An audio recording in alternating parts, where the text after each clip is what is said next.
Il y a des façons de faire au gouvernement. C'est des gens qui manipulent le marché puis qui se le distribuent. Qu'on a approché 100 ou plus millions de dollars de collusion détectés là, dans les plus grandes villes du Québec. Fait que le crime organisé là-dedans. There are so many ways to get cash out of a business. Comment est-ce que l'intelligence artificielle est en train de changer la game? Oh là là. Simon Castonguay, jury comptable spécialiste en enquête sur la collusion, expert comptable. Honnêtement, dans ma profession, avec tout le bagage, pas juste de moi, mais des gens autour de moi, on n'est pas trop sûr comment contrer ça. Si on dépose pas 200 millions dans le compte là, on perd le deal. Fait que dis-le à personne, transfère 200 millions dans tel compte.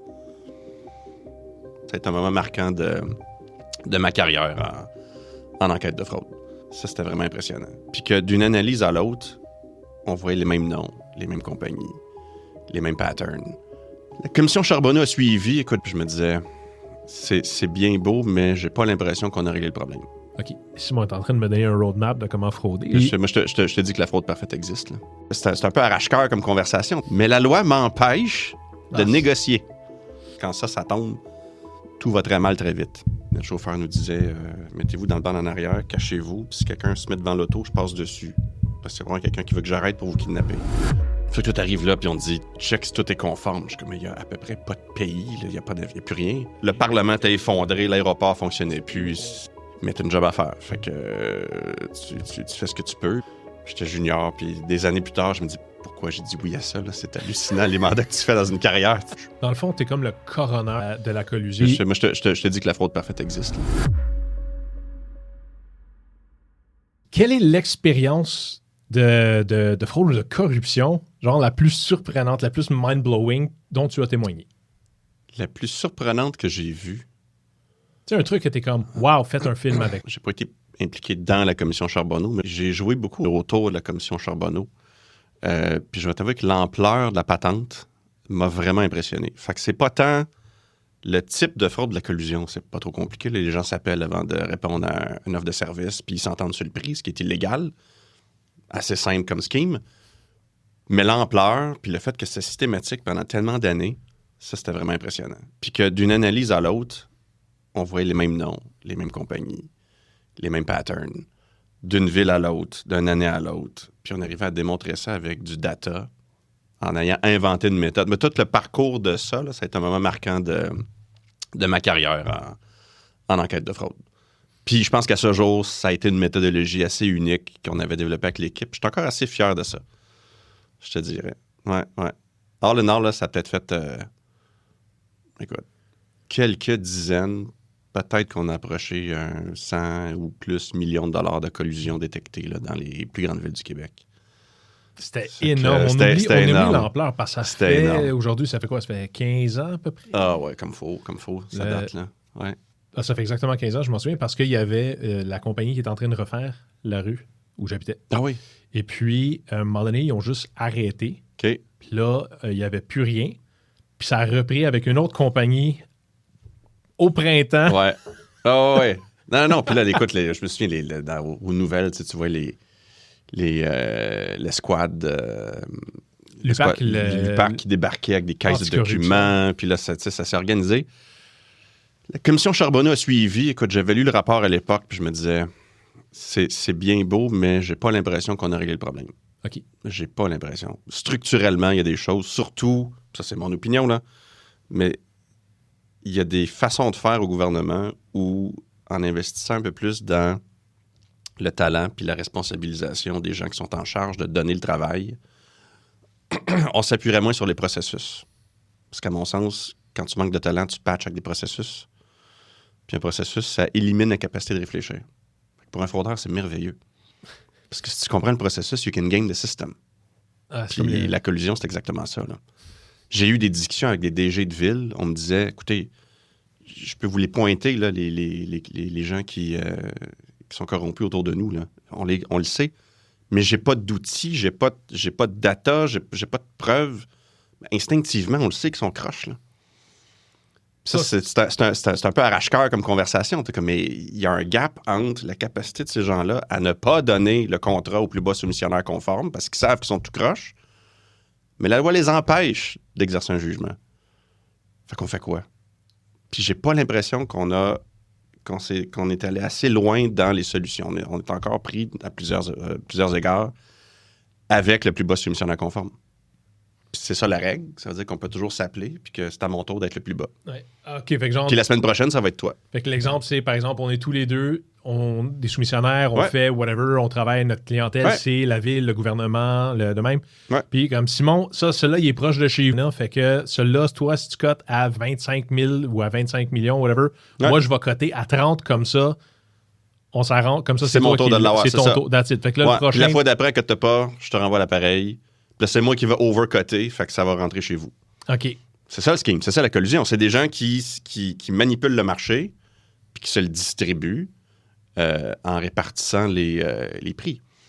Puis ça ne peut fonctionner que si le processus est assez strict qui empêche le donneur d'ordre d'avoir du jugement puis de dire, écoutez, ça se tient pas, là. J'avais une discussion avec sans le nommer, là, un gars du procurement d'une institution d'enseignement public québécoise il y a une vingtaine d'années. Puis je faisais un mandat d'audit interne. C'est pas de l'enquête, c'était vraiment comme la revue de processus comptable, machin. Puis le gars, il me dit, moi, je viens du privé, puis j'avais fait bâtir une usine. T'sais? Fait que là, quand je reçois les appels d'offres, j'ouvre les enveloppes. Je suis au privé. Là, je dis, ben lui, il a des bonnes idées, c'est un petit peu plus cher. Lui, à côté, c'est le moins cher, mais je vois bien que ce qu'il m'offre, c'est pas la meilleure affaire. Fait que là, je prends le téléphone, puis je me mets à négocier. Je dis, écoute, j'ai lui à côté, il est tel prix, t'es-tu capable de faire ça? Puis lui, il y a tel matériau, tu peux-tu trouver ça? Fait qu'à la fin, j'ai le meilleur deal au meilleur prix. Ouais. Dis là, je suis au gouvernement. Ma job s'arrête quand je rouvre l'enveloppe. J'ai pas le droit de les appeler. Puis je le sais que ce que je signe, c'est pas bon. Mais la loi m'empêche de négocier. Puis c'est ça mon talent. Il a pas eu ce job-là longtemps. Il est parti parce qu'il était hors de lui. J'allais dire, à vrai dire, avant de creuser là-dessus... Ouais. Simon Castonguay. Oui. Backtrackons un peu. Écoute, qu'est-ce que la collusion, fraude, corruption? Mais je pense que la collusion serait le meilleur mot pour ça. C'est la collusion. C'est quoi la version la plus simple pour expliquer la collusion, bien que tu l'as fait un peu? Ouais. Et qu'est-ce qui te qualifie pour en parler? Ah, mon Dieu. Écoute, je suis Simon Castonguay, comptable agréé de mon État, CPA. Surspécialisé en jury comptabilité, donc je suis EJC, expert en jury comptabilité, ce qui est une surspécialisation des CPA au Canada, qui est donnée à l'Université de Toronto. J'ai fait ça il y a 10 ou 12 ans. J'y enseigne. Maintenant, j'ai gradué en 2010, ça fait 16 ans. Wow! Ouais, mon Dieu, je suis vieux. Puis depuis 10 ans, j'ai développé un cours, puis j'enseigne, dans le fond, aux cohortes de futurs jurys comptables canadiens. C'est le seul programme qui ouvre la voie à ce titre professionnel-là. Fait que j'ai fait mon parcours, dans le fond, dans les Big Four. J'ai été une dizaine d'années dans la pratique de jury comptabilité chez KPMG, pour ne pas les nommer. Puis c'est là que j'ai fait autant de l'enquête, de la détection de fraude, aussi de l'évaluation de dommages, du litige. Fait que c'est tout, dans le fond, pense à un ensemble de skills qu'il te faut pour aider un juge. Dans le fond, tu es comme le coroner de la collusion. Ben, non, mais dans ce contexte-là, la jury comptabilité. Oui, c'est de l'enquête privée. Là. C'est vraiment... Puis à l'époque, j'avais ma carte. Là, Aimerais-tu mieux James Bond, Joe? Oh mon Dieu. Ça fait très... En fait, je dis que c'est moins dangereux, mais c'est pas vrai. J'ai fait des mandats à Haïti après le tremblement de terre de 2010, où on traversait Cité-Soleil, puis notre chauffeur nous disait mettez-vous dans le banc en arrière, cachez-vous, puis si quelqu'un se met devant l'auto, je passe dessus. Parce que c'est vraiment quelqu'un qui veut que j'arrête pour vous kidnapper. J'étais junior, puis des années plus tard, je me dis pourquoi j'ai dit oui à ça, là? C'est hallucinant, les mandats que tu fais dans une carrière. Mais qu'est-ce que je faisais là? Mais c'est super enrichissant. Honnêtement, je pense que personne ne va accuser votre chauffeur d'autobus de collusion. Non, lui, il était pas dans le ski, il était super gentil. Intègre, il nous a appris un peu de créole, là, fait qu'il était vraiment, vraiment fin. Mais ça, c'était un cas de revue de conformité. Fait qu'on n'était pas en enquête, mais on aidait un organisme international qui avait donné des fonds à un paquet d'OSBL. On se souvient, là, le tremblement de terre de 2010, là, le Parlement était effondré, l'aéroport fonctionnait plus. C'était terrible. Là. J'ai des amis qui ont perdu la famille ou qui ont perdu contact. C'est dramatique. Moment, genre. Fait que tu arrives là, puis on te dit check si tout est conforme. Je suis comme, il n'y a à peu près pas de pays, il n'y a plus rien. Mais tu as une job à faire. Fait que tu fais ce que tu peux. Puis écoute, j'avais des discussions avec. Écoute, on a audité 13 OSBL. Puis dans chaque cas, on parlait au directeur des organismes, tu sais, puis c'était gut-wrenching. Là. J'en ai un qui me dit moi, il n'y a pas d'avenir ici. Là. Dès que je peux accumuler assez d'argent, j'envoie mes enfants se faire éduquer aux États-Unis. Il faut sortir d'ici. C'est épouvantable. Je veux dire, on a une réalité ici qui est tellement confortable. Puis ce qui est particulier, c'est que c'était pas ça le mandat que j'avais. Je n'étais pas dans l'humanitaire, j'étais vraiment dans la revue comptable de processus. Mais d'un contexte à l'autre, puis c'est peut-être ce qui est particulier en enquête puis en jury-comptabilité, c'est que l'humain est une composante importante. Parce que la fraude ou la collusion ou l'erreur, des fois, c'est pas toujours de mauvaise foi, c'est une personne qui a fait. Fait que ça m'a forcé à peut-être avoir un peu plus de, c'est bête à dire, là, mais de compassion, même s'il y a du monde que j'enquêtais, je me disais, mon dossier va finir dans les mains de la police, là, puis ça m'est arrivé une couple de fois. Tu te dis, je vais faire ce que j'ai à faire, je vais le faire avec toute la compassion du monde, je vais comprendre d'où ils viennent, pourquoi ils font ça. Autrement, tu ne peux pas opérer. T'sais. J'ai fait un mandat sur la Côte-Nord où j'étais avec une collègue, puis c'est souvent le cas là, quand tu fais des trucs remote comme ça, tu as un attachment point, là, quelqu'un de la compagnie qui te sort souper, qui te montre le coin, son bureau, là, il te prête la salle de conférence pour que tu travailles, puis tu épluches les documents, tout ça. Un vrai job de comptable, là. Puis on avait trouvé un cas de non-conformité à une norme internationale anti-collusion. Puis ça relevait même pas d'une intention. Là. C'était juste une erreur de comptabilisation de bonne foi. Mais les normes de cette compagnie-là étaient tellement strictes qu'on a présenté notre rapport au téléphone, au siège social, avec le gars en question, l'autre bord de la table. Puis séance tenante, son boss, au gars en question, il apprenait que sur la foi de nos findings, il était mis dehors. Mais nous, on avait passé la semaine avec. Fait que, tu sais, c'est comme... Wow. C'était... Il y a des situations où c'est particulier, là. C'est très... ouais. C'est quoi les indices qu'il y aurait peut-être de la collusion, de la fraude ou de la corruption? Genre un indice ou un scénario, tu sais, des trucs... Que écoute, les usual suspects, là... Tu sais, là, je vais dire ce que je disais à mes étudiants à l'Université de Toronto, mais il y a... There are so many ways to get cash out of a business. Hein. Tu peux le sortir par le procurement. Tu sais, qu'est-ce qui fait en sorte qu'une business dépense? Procurement, compte de dépenses, payroll. Fait que souvent, les processus autour de ça, dans une corporation, vont être là où les fraudeurs vont intervenir. Après ça, le range est extrêmement vaste. Là. Mais tu sais, un des plus impressionnants qui se complexifie avec l'intelligence artificielle s'appelle la fraude du président. Fait que jadis, il y a 10-15 ans, quand ça émergeait comme tendance, mettons que tu es contrôleur ou tu as accès au compte de banque de ta compagnie. Ouais. Moi, je suis le fraudeur. C'est une relativement grosse compagnie. Il y a assez de monde pour que ce soit un peu diffus puis que les rôles et responsabilités soient bien écartelés dans la compagnie. Moi, j'envoie un sniffer ou un quelconque bidule technologique qui fait en sorte que je comprends les flots de courriels. Okay. C'est qui ton boss. Moi, je suis le hacker. Okay. Je suis le hacker. Je suis pas l'enquêteur. Okay. Là, je suis le fraudeur dans ce cas. Un vrai, là, avec mal intentionné. OK. Mais tu vois où je m'en vais. Fait que j'envoie un widget quelconque là, qui comprend comment la compagnie fonctionne, les flots de communication, qui répond à quoi, de comment, machin. Puis après une couple de jours, semaines, mois, j'ai un bon mapping de qui a le pouvoir décisionnel sur quoi. OK.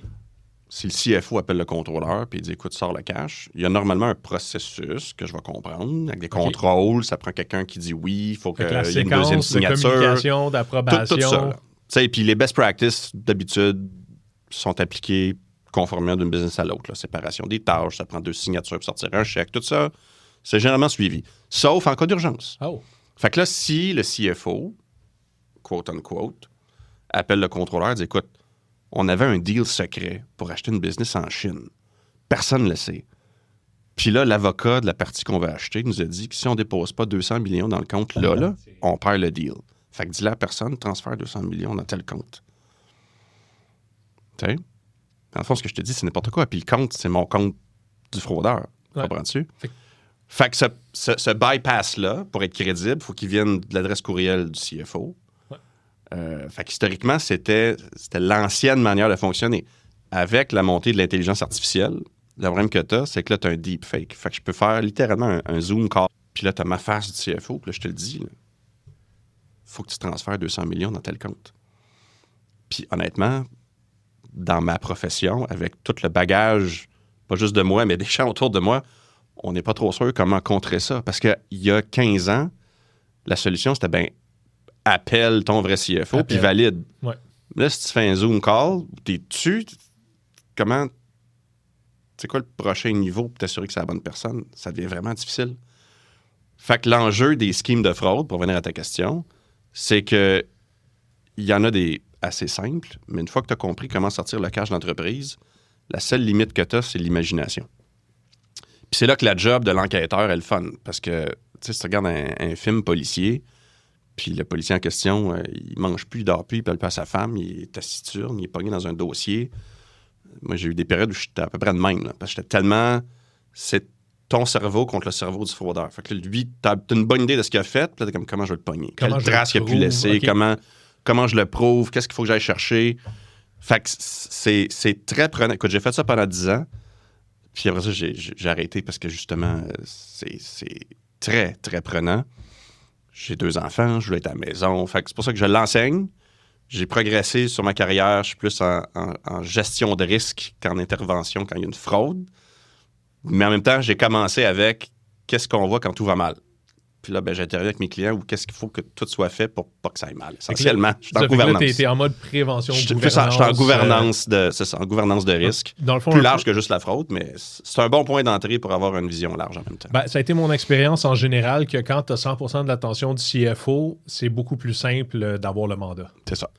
C'est comme moi dans mon petit historique en relations publiques de même, en gestion de crise, là, c'est impressionnant. Tu parlais justement de l'urgence et de ce sentiment et de la mise de côté de certaines procédures dans le contexte. Puis ça se comprend aussi parce que... parce qu'il y a des situations qu'il faut que tu aies un bypass. Dans la vraie vie, ça arrive, ces choses-là. Là. En gestion de crise, comme dans une urgence financière, merger and acquisition, ça se peut. Là. Moi aussi, à un moment donné, je l'ai mis de côté parce que c'est excessivement prenant. En gestion de crise, puis l'ironie là-dedans, c'est, tu manges le stress de tout le monde. Oui, c'est super réactif. Puis incroyablement, puis tu es supposé être le calme, puis d'arriver objectivement. Ouais. Fait que t'absorbes. De même. Et il y avait un facteur légèrement insultant en gestion de crise. C'est que si t'es moindrement bon, à peu près personne qui va le savoir. Le baseline est assez haut. C'est très dur de faire des case studies moindrement utiles pour les gens quand tu... Est-ce qu'on peut faire un case study? Non. Tu peux jamais reparler de ça. Non. Puis c'est ça. Fait qu'à un moment donné, j'avais ajusté le prix en conséquence. Oui. Au même titre où, je peux te parler un peu des enquêtes, des travaux que j'ai faits, mais to a point. Parce que je suis toujours, malgré le fait que je suis plus dans cet emploi-là, je suis lié au secret professionnel par pas juste mon lien d'emploi passé, mais par mon ordre professionnel. Oui, ton code de déontologie, puis parce que je pense qu'à la base, tu es une bonne personne aussi. J'essaye, t'es fin. Écoute. One can only try. Tu sais, c'est... Personne... Même Sidney Crosby marque pas 100% des fois, là. Écoute. Mais on rate 100% des shots qu'on n'essaye pas. Oh! Là, c'est le grand philosophe Gretzky. Qui ressort, j'aime ça. Pour un gars qui n'est pas un gars de hockey, je me trouve pas pire. Si t'étais joueur de hockey. Tu adorerais le livre de Wayne Gretzky. C'est quoi? 99 Stories About the Game. Huh. C'est pas genre un flex de qui il est. Il parle juste un peu de lui. Il parle de l'histoire complète du hockey. Ah ouais? À travers 99 short stories. Je lisais ça à mes gars. OK. Y compris le... puis des fois, il emmène sa nuance, son volet, mais il le regarde parce qu'il se considère un historien du sport. Quand tu lis le livre, t'es comme, wow, il n'y a aucun argument contre ça. Là. C'est clairement ça. Fait que quand t'entends parler des gens qui veulent cancel, par exemple, changer le nom des Blackhawks, puis ils sont comme, OK, t'apprends que l'historique du nom est un hommage à un pilote qui leadait les gens qui étaient de cette origine-là. C'est un tribute à un autochtone. C'est nice. Et non un de même. Fait que, en tout respect, là, mais tu sais... Ah non, c'est fascinant comme livre. Fait que, je vais m'y mettre, m'en chercher un. Il dit même pas. Genre, je pense que je l'ai, je peux te prêter, sûr. C'est... Je suis preneur. Est-ce que... Tu sais, tu disais Zoom. Puis dans ma tête, j'étais comme... J'ai l'impression que c'est des grandes organisations procédurales, donc probablement Teams, malheureusement. Aussi. Mais est-ce que c'est surtout dans le public, dans le gouvernement, dans les grandes entreprises, ou est-ce que c'est à tous les niveaux la collusion, tu sais?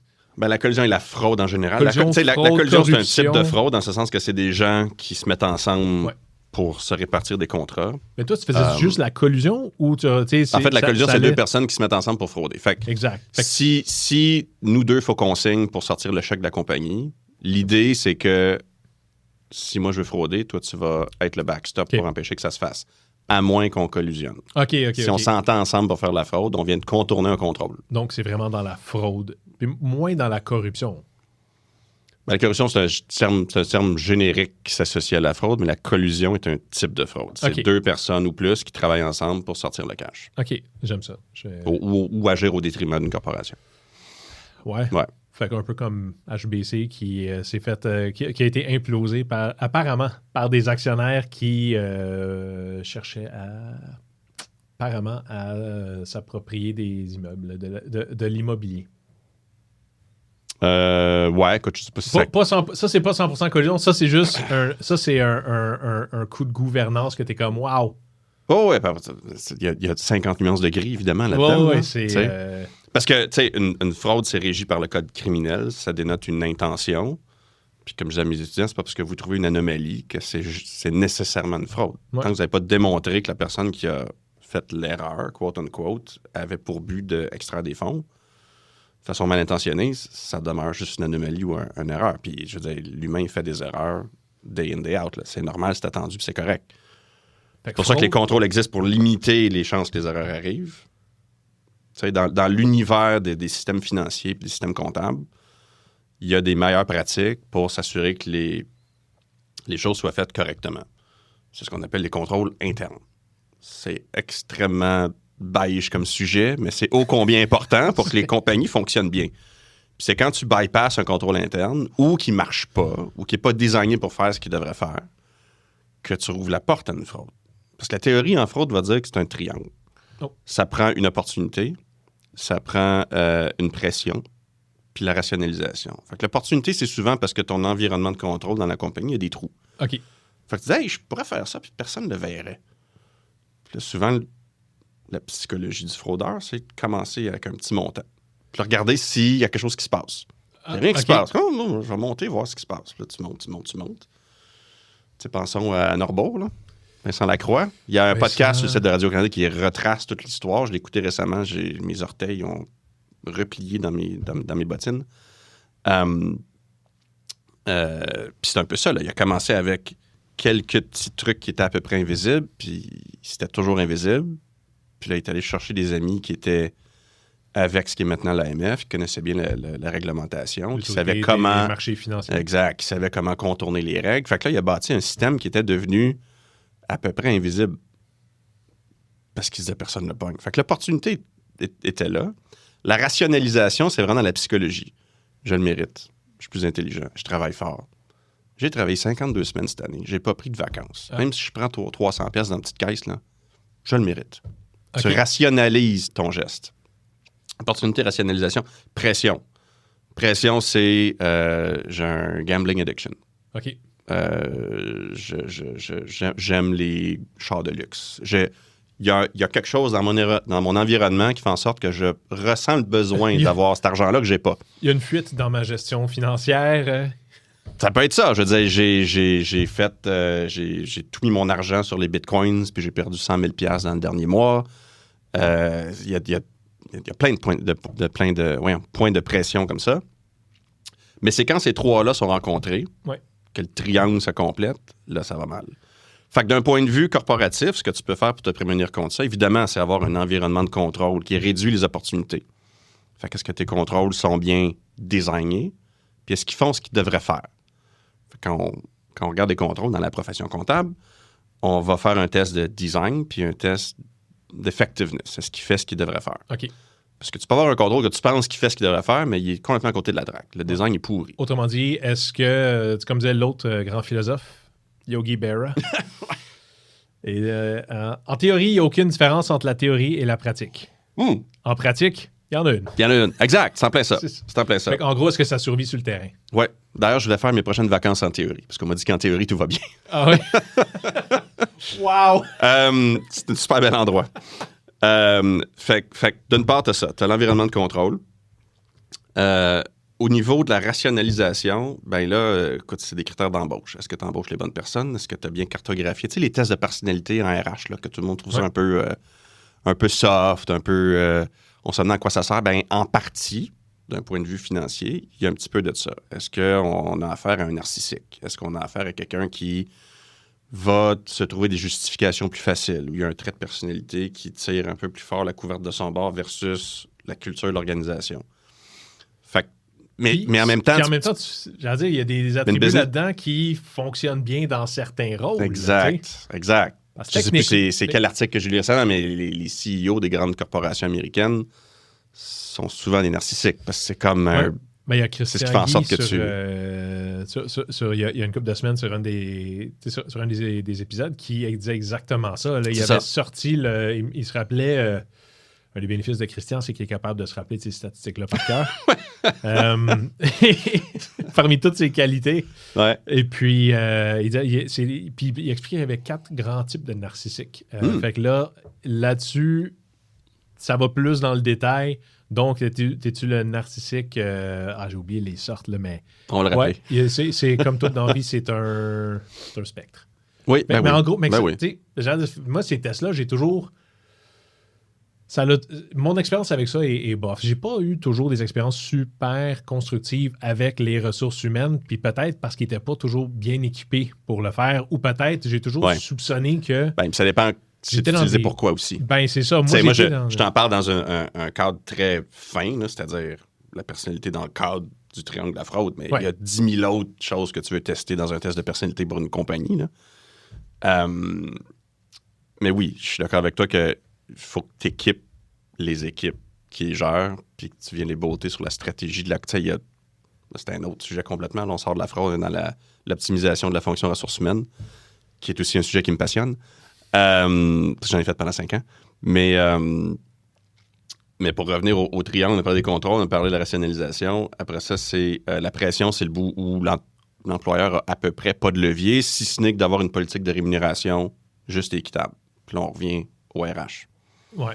Puis encore là, ça n'a pas été mon expérience que la fraude est limitée aux gens qui ont... C'est sûr.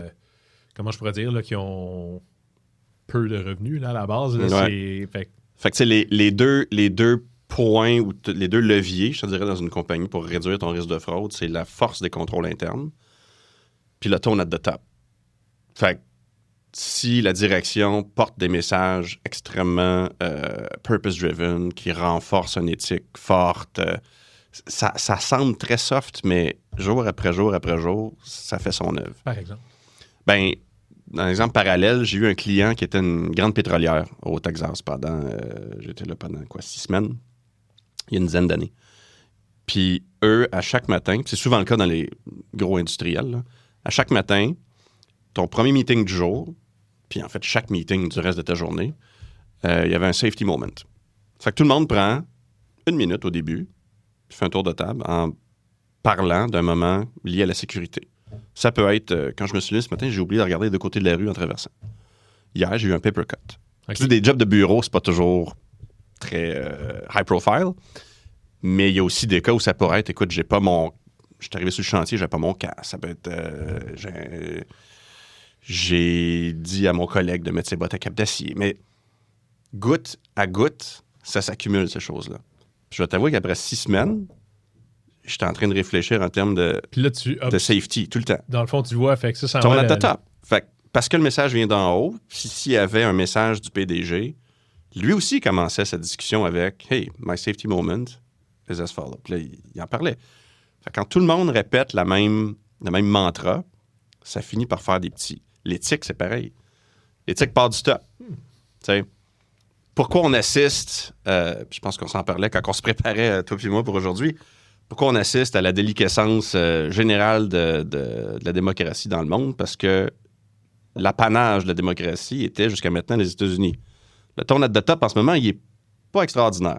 Il semble très malléable. Fait que là, il y a comme un système de permission qui est à travers beaucoup de démocraties qu'on ne pensait pas que ça arriverait comme ça. Mais ce phénomène-là qu'on voit au niveau macro en politique, ça s'applique, l'humain est humain, là, ça s'applique dans les corporations, ça s'applique partout. Fait que dans le fond, ça a un peu ouvert la porte à... Si tu as l'impression que ton boss se donne le droit de mal agir, tu dis, pourquoi pas moi? Là, tu rationalises. On revient au triangle. Tu sais? C'est drôle, hein? Tu parles de cet exemple-là au Texas avec la compagnie. Tout ça. Ça comme le premier que moi j'avais appris là-dessus, j'avais lu un livre, c'était le type de Alcoa. Ouais. Tu connais l'histoire un peu? Non. C'était Alcoa, tu connais, la grosse allumée. C'est comme l'Alcan des Américains. Ouais. Et puis, ils ont changé de PDG. Puis ça allait pas super bien. La compagnie, tu changes de PDG parce que. Et puis, il a pris le temps de mijoter un peu. Puis il est revenu puis il a dit OK, je suis in.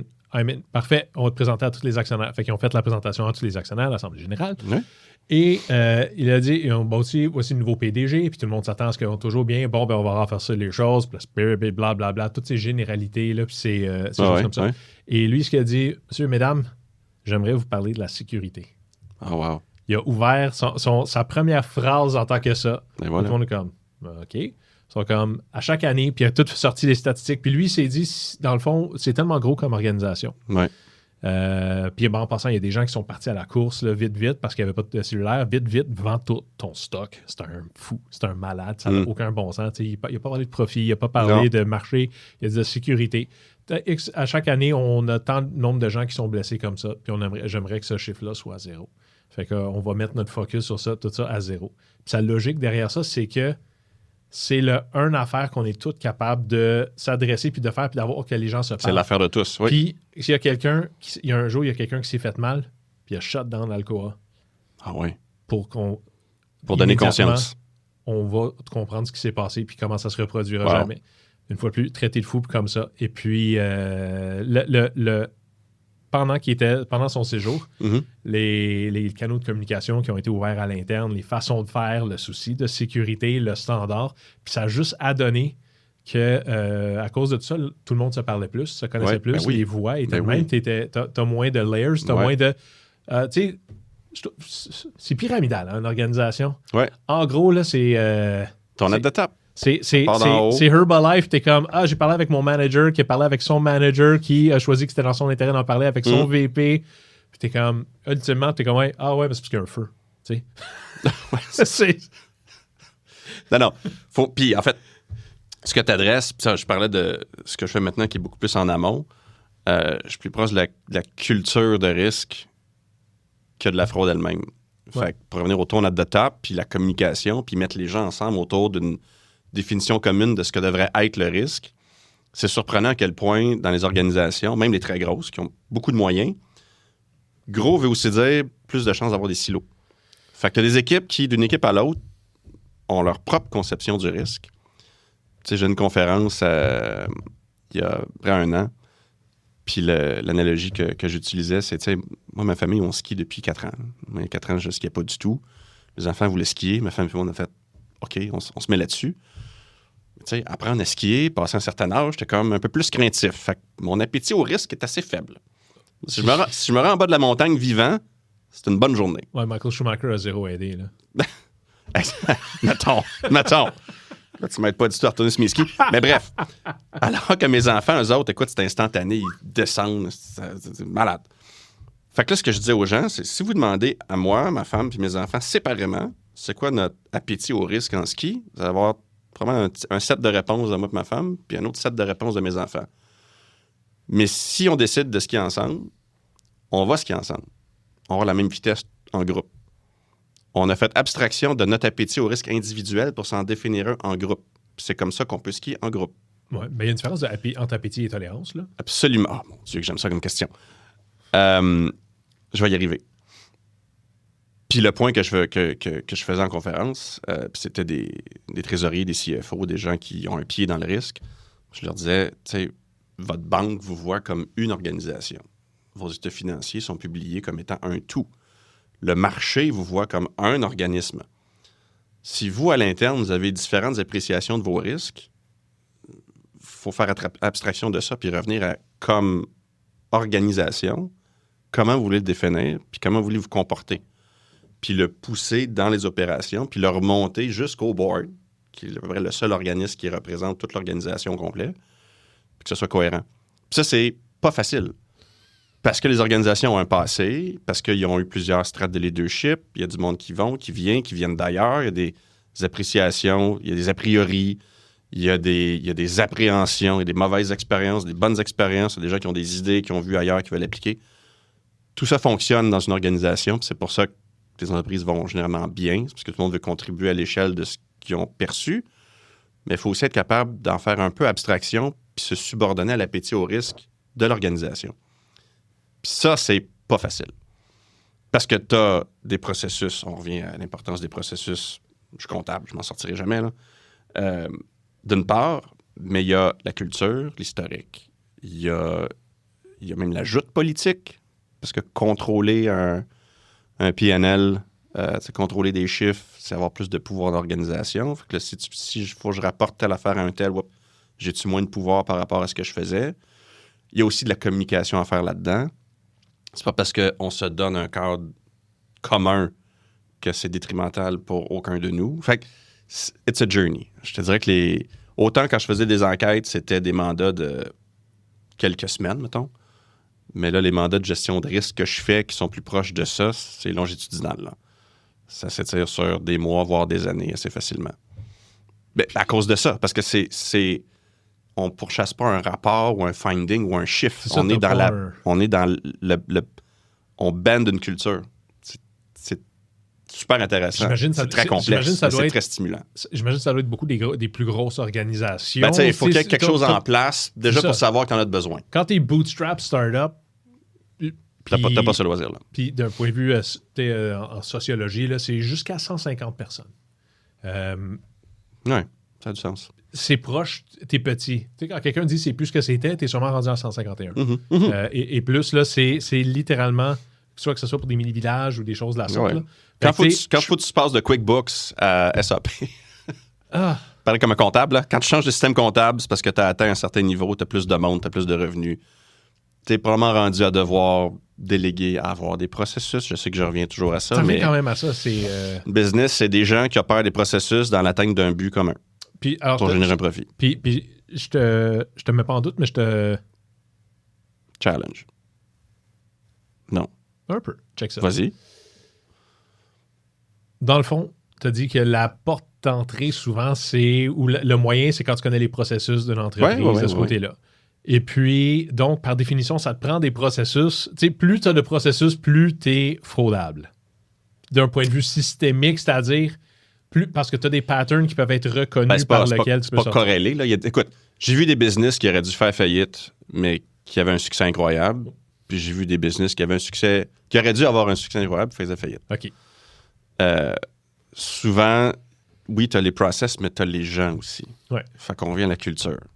Ouais. Mais c'est parce que là, tu pas les bonnes personnes. Il n'y a aucun processus. Tu sais, la culture mange les processus pour déjeuner. Là.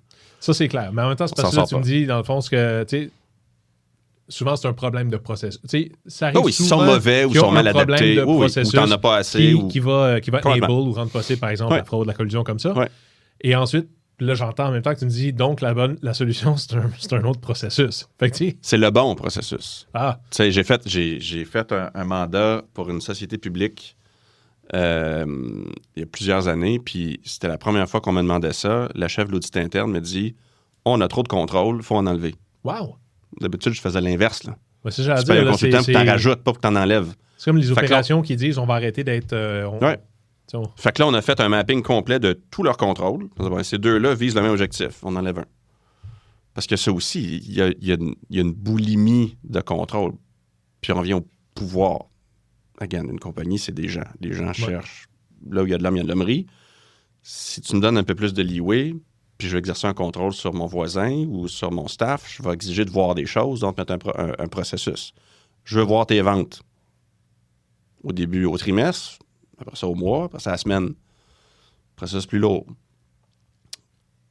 Puis là, si ça, c'est dans ma ligne à moi, puis là, mettons, la géographie va voir la même chose. La géographie va nous faire un rapport de vente. Puis là, après ça, il y a le product qui va avoir la même affaire. Fait que là, j'ai 3 lignes hiérarchiques avec des dotted lines vers le même pauvre manager qu'il faut qu'il produise 3 types de rapports différents. Ouais. Là, tu surburden la personne de processus puis tu n'as pas appuyé la business. SAP, fait que l'équilibre doit aussi être trouvé. SAP était supposé faire ça. Mettons. Mais c'est là que je te dis, il n'y a rien qui va battre la culture et la collaboration si les process sont les bons puis tout est aligné ensemble. Fait que c'est pas l'ajout processus nécessairement. C'est vraiment juste un genre de... Ça réfléchit. Donc, il faut que ce soit logique. C'est logique. Puis tu me parlais d'un exemple, je ne sais pas si c'est ce matin ou c'est l'autre fois, mais que tu travailles avec une organisation qui faisait un stress test de ces processus. Oui. J'ai eu en fait, on sort un peu du cadre de la fraude, là, mais j'avais un client il y a quelques années qui testait, c'était un exercice en cybersécurité, qui est un type de risque qui peut mener à de la fraude. Puis, tu sais, ce qu'il faisait, c'est, mettons là, qu'on n'a pas Internet.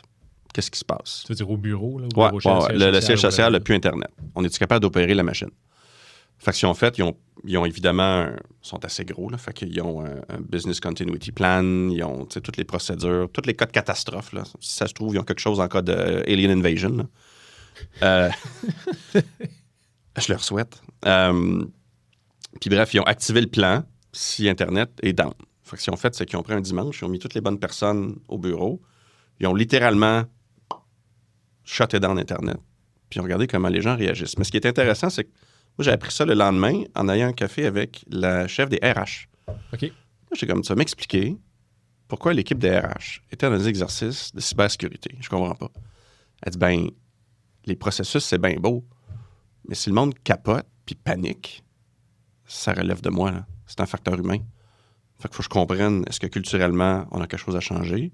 Est-ce qu'il faut renforcer certaines formations? Y a-t-il des messages? Est-ce que c'est la communication envers les employés qu'il faut adresser? Y a-t-il des bootcamps à faire? Learning and development, ça tombe chez nous. Fait que oui, TI, mais tout l'aftermath puis l'assessment de comment les gens réagissent au-delà des systèmes, ça tombe chez nous. Puis pour moi, ça a été une discussion qui était eye-opener. Je me suis dit, en risque... Ben oui, ils sont dormés allumés. Vraiment, en risque et en fraude, le facteur humain est probablement 80% de l'équation. Parce que, again, j'ai vu des compagnies qui auraient dû faire faillite puis qui avaient du succès parce que les gens étaient les bonnes personnes. Et l'inverse aussi, parce que c'était pas les bonnes personnes. Fait que tu reviens toujours à une business, c'est un groupe de gens qui travaillent ensemble dans l'atteinte d'un but commun. C'est ça, une compagnie. C'est la même chose dans les équipes sportives aussi. On le voit ailleurs, on le voit dans les équipes politiques, chose que tu connais un peu. Là, oui. Puis quand même. Oui. Simon, comment est-ce que l'intelligence artificielle est en train de changer la game? Oh là là. Côté fraude, collusion, tu parles de cybersécurité. C'est ça, je te parlais de deepfake pour la fraude du président, qui est déjà un des exemples qui, moi, me fait capoter. Écoute, je t'avoue que moi, j'ai mis à jour mon intelligence artificielle il y a 2 semaines. J'ai fait faire un rapport hier qui m'aurait pris probablement 1 semaine quand j'étais junior. Il l'a fait un après-midi. Qui était quand même ta force aussi, là. Je veux dire, oui, j'avais la réputation de rédiger vite et bien, mais pas comme ça, là. Ça, c'est ahurissant. Même à la page 4? Non, mais non, je l'ai relu. Souvent à la surface, l'intro. Tout était très, très cohérent. Écoute, c'est ça que je l'ai prompté comme il faut. J'ai fait lire un livre. J'ai trouvé un PDF d'un livre qui était pertinent pour mon dossier. Puis déjà, j'avais une petite discussion avec l'IA. J'avais du back and forth, puis il m'a proposé quelques cartes de référence, je sais pas quoi. Puis je dis, lis ce livre-là, puis fais-moi un résumé. Trouve-moi les éléments du livre qui améliorent la solution que tu viens de me donner. Et pourquoi? Intègre-la dans le rapport, produis le rapport. Il a lu le livre en 2 minutes. Ouais. 500 pages, 2 minutes. Puis 21 minutes plus tard, j'avais un rapport. C'est peut-être 80% de la réponse. C'est sûr que je vais le fine-tuner. Ouais. Mais déjà, en termes de gain de productivité, c'est hallucinant. Fait que, tu sais, il y a 2 conséquences de ça. Si moi, je peux m'en servir comme consultant, ça change la game, puis ça remet en doute. On parle de pyramide de talent, là, tu sais, dans une organisation. La strate d'en bas, là, les juniors qui commencent, là, qui rédigeront jamais aussi vite que ça, puis qui vont se faire remplacer, j'espère jamais au complet, par l'intelligence artificielle. Fallait qu'ils passent à travers. Je me souviens de mes premières années comme bébé comptable, quand j'en ai mangé des rapports, puis j'en ai grindé de l'information, puis j'en ai tiqué des factures. Si l'AI remplace ça, comment tu bâtis le funnel de talent pour générer la prochaine génération de leaders? Ouais. On a un problème. Collectivement, comme société, on a un problème. On abdique notre capacité à se forcer à réfléchir, donc à apprendre et à devenir meilleur, pour éventuellement avoir notre strate de leader. Ça, c'est un enjeu. Donc aussi... Ça, c'est quel AI, juste pour les... j'avais Claude. OK. Qui est... Claude, le produit phénoménal d'Anthropic. C'est impressionnant. Puis c'est juste le début. Là. Dans 6 mois, on se reparlera, ça va être ailleurs. Là. En fait, si ça se trouve, ça va être 2 AI qui vont faire le podcast. C'est-à-dire, là, je suis même pas là. Attends donc. Fait que, bref, mais ta question, c'était, là, je m'égare là, sur la fraude. T'sais, ces capacités-là de déployer de l'information, d'analyser, ça veut dire que pour trouver la faille dans un système, mettons en cybersécurité, ça veut dire que pour produire une documentation, tu sais, les fameuses campagnes de phishing là, qu'on a toutes dans nos organisations, là. Il y a 15 ans, les courriels, c'était facile de détecter si c'était un courriel de phishing. Là. Tu le voyais. C'était mal écrit, les logos n'étaient pas le bon. Là, tabarnouche, c'est pas mal proche d'être l'original. Là. C'est très, très difficile de distinguer. Fait que, évidemment, l'intelligence artificielle peut faire du mass mail, peut faire de la mise en page, peut automatiser beaucoup de ces processus-là, ce qui était déjà le cas avant, mais là, c'est une question de scaling, ça va aller plus vite. C'est accessible à tout le monde. Ceux qui ne savaient pas comment frauder avant, maintenant, tu peux probablement trouver un AI qui va le faire à ta place, puis le mettre en production alors que toi, tu vas faire ton épicerie. Tu vas donner tes instructions dans une cédule. Tu me disais toi-même que tu as des tâches cédulées avec l'AI de ton bar. Ouais. Tu pourrais céduler des phishing, des fake emails qui partent. T'sais. Fait que d'une part, tu as ça. D'autre part, en détection, c'est whack-a-mole.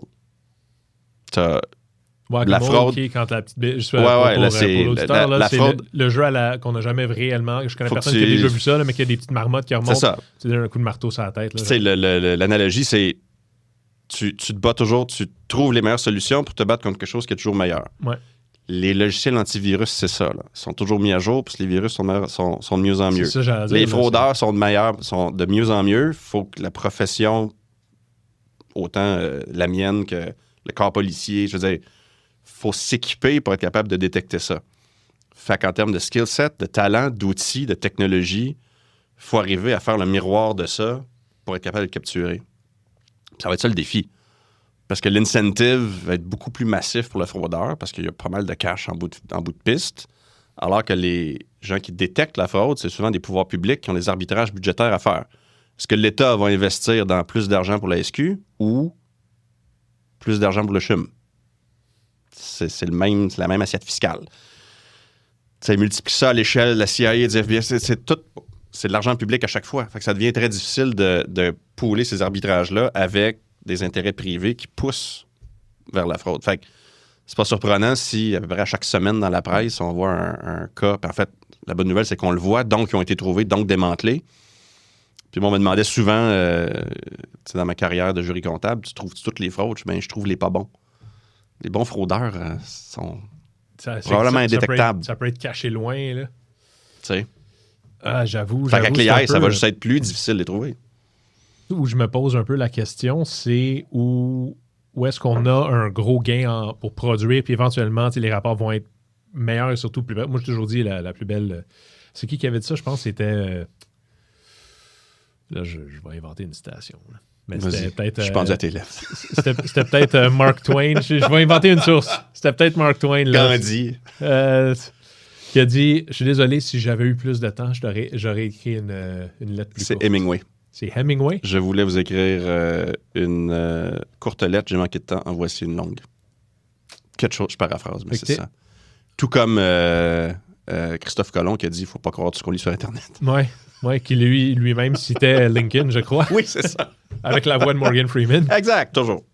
C'est la lecture, après ça, de ce rapport-là, moi, où je vois une course au désarmement intellectuel. Oui, ça, c'est dramatique. Ouais. Ce que mes enfants appellent le brain rot. Exact. Skibidi Toilet 6-7, je comprends. God. Je comprends. Puis capable. By the way, j'avais fait sur notre jeu vidéo de hockey. Ouais. J'ai fait un joueur imaginaire. Ouais. Puis, son numéro, c'est 6-7. Évidemment. Il s'appelle Skibidi Rizgat. Oh, God. Il a tous les talents du monde. Puis, c'est l'affaire la plus inclusive que tu as vue de ta vie. Le maximum autorisé par le jeu, c'est 6 pieds 10. T'as tous les attributs. Il est 6 pieds 10 d'origine, on va appeler ça afro-américaine, mais aussi asiatique, mais non genré. Mais le slapshot là-dessus. Puis ce que j'ai essayé d'expliquer à mes gars, une fois qu'on a arrêté de rire, ça a pris des mois. Parce que ce que j'ai essayé d'expliquer à mes gars, là, c'est que, parce que Steve Jobs fait que l'inclusion dans sa version pervertie. Puis totalement parenthèse dans la discussion. Mais j'ai dit, guys, la meilleure affaire que vous allez trouver dans la vie, là, c'est que moi, je m'en fous de tout ça. Puis ils sont comme, c'est parce que t'es raciste, papa? Je suis comme, ben non, mais je comprends que vous avez appris ce mot-là à l'école. J'ai dit, moi, je m'en fous de l'inclusion. Moi, je suis le winclusion. Moi, je veux juste trouver du monde qui veulent gagner avec moi. Oui. Tu me raconteras ton histoire en chemin. Je suis archi curieux. D'ailleurs, j'ai plein de questions, souvent de logistique ou de mécanique. Mais je suis comme, tu sais, si on veut gagner ensemble, we're great. Il y a un gars que j'ai essayé au secondaire, mais my God, qu'on jouait bien ensemble au basket. Puis pour moi, c'est du winclusion parce qu'on peut bien s'entendre. C'était pas culturel. Il était pas cool, puis j'étais pas cool. À ses yeux, tu sais. Puis moi, c'est vraiment le winclusion, mais tu sais. Non, j'aime ça. Puis on divague, mais tu sais, on parlait des RH tantôt. Toutes les études qui sortent, là, les chiffres varient, mais toutes les études montrent que les entreprises qui favorisent la diversité et l'inclusion ont mathématiquement des meilleurs ROI et des rendements supérieurs en bourse. Là. Parce que tu multiplies les points de vue, tu considères plus vastement ta stratégie. Il y a plein d'avantages. Tu vois, moi, je pense... Des win together. C'est win-inclusion. J'aime ça. C'est un bon mot. Mais moi, je le regarde pas dans le sens de on gagne parce qu'on est diversifié.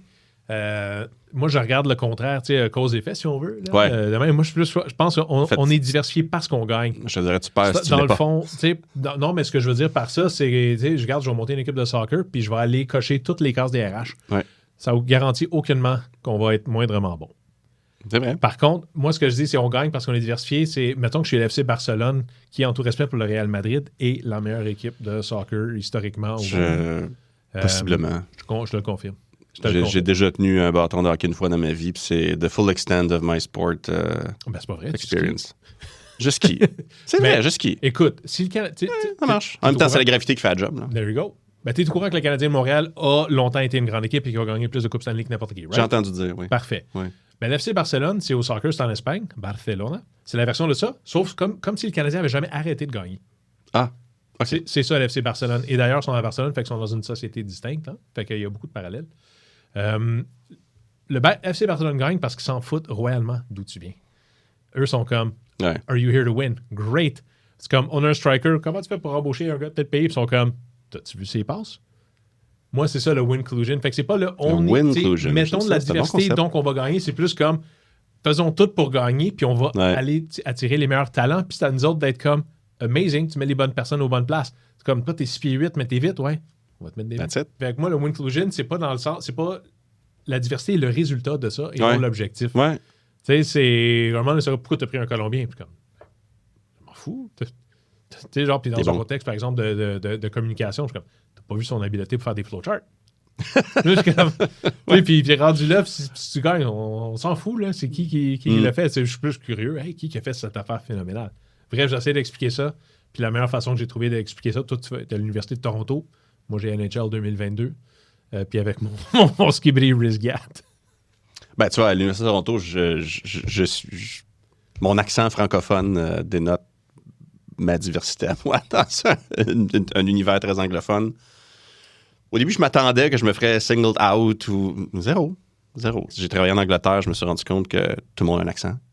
40% de mon équipe là-bas était expatriée, incluant moi. Fait que, tu sais, en Angleterre, ça? Oui, à Londres. C'est une ville d'expat. Effectivement, tu apprends qu'on est ensemble pour gagner. Oui, j'aime ça, winclusion. Moi, c'est ce que j'ai appris le plus dans le sport. C'est juste comme, great, si tu veux gagner, puis tu t'arranges pour gagner, tu te retrouves avec les gens les plus fascinants. Puis un objectif commun là, qui ramène un peu à ce que tu disais tantôt au RH. On jase, là, mais moi, je fais quoi si je soupçonne un cas de collusion dans une organisation? Tu sais, dans le fond, qu'est-ce qui arrive avant que les gens t'appellent? Avant qu'ils sont comme, hey, on a besoin de... Je vais prendre toutes les métaphores que je connais de ta profession. Là. Qu'est-ce qu'on fait avant d'appeler Christian Wolf? The accountant en la personne de Ben Affleck. Oui. Je manie très mal les armes. Ça ne serait pas recommandé. Normalement, il y a des mécanismes qui sont en place dans les organisations de certaines tailles. Fait que normalement, tu as une ligne téléphonique que tu peux appeler de dénonciation qui devrait normalement se rendre directement... Infocrime anonyme. Une espèce de hotline. Là, bon. Normalement, elle se rend à un représentant du conseil d'administration.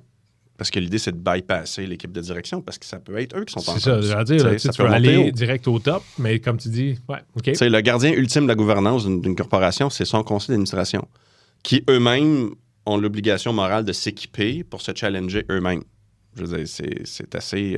t'es pratiquement dans la philosophie corporative, là, mais un board, c'est ça. Quand c'est bien fait, il faut que ce soit ça. La saine gouvernance. Ça part de là. Ça part de là, parce qu'après ça, ton board choisit le CEO qui, lui, institue la culture de la corporation. Le board va s'assurer, à travers notamment son comité de gouvernance, que les bonnes politiques et procédures sont en place, notamment une politique antifraude, une politique de diversité et d'inclusion. Mais il y a différentes choses à mettre en place pour s'assurer que la business est gérée correctement. Fait que le gardien de ça, c'est le CEO et son comité exécutif. Mais le fer de lance stratégique, ou du moins de gouvernance, devrait être le board.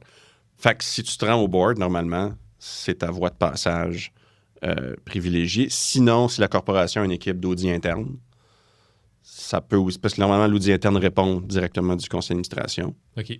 Financé par finance, mais un lien coordonné avec le comité d'audit, donc le board. Fait qu'eux, normalement, devraient avoir l'indépendance puis la distance pour challenger l'organisation. Puis, by design, ils ont accès à tout. Je veux dire, l'audit interne, c'est à côté de l'organigramme, puis ça rentre à travers les silos dans toutes les strates de l'organisation. Je veux dire, si on se rappelle des cas publics, là, pensons à SACLIC, qui m'empêche de dormir la nuit. C'est la vérificatrice, c'est le bureau de la vérificatrice générale du Québec qui l'a mis au jour la première fois.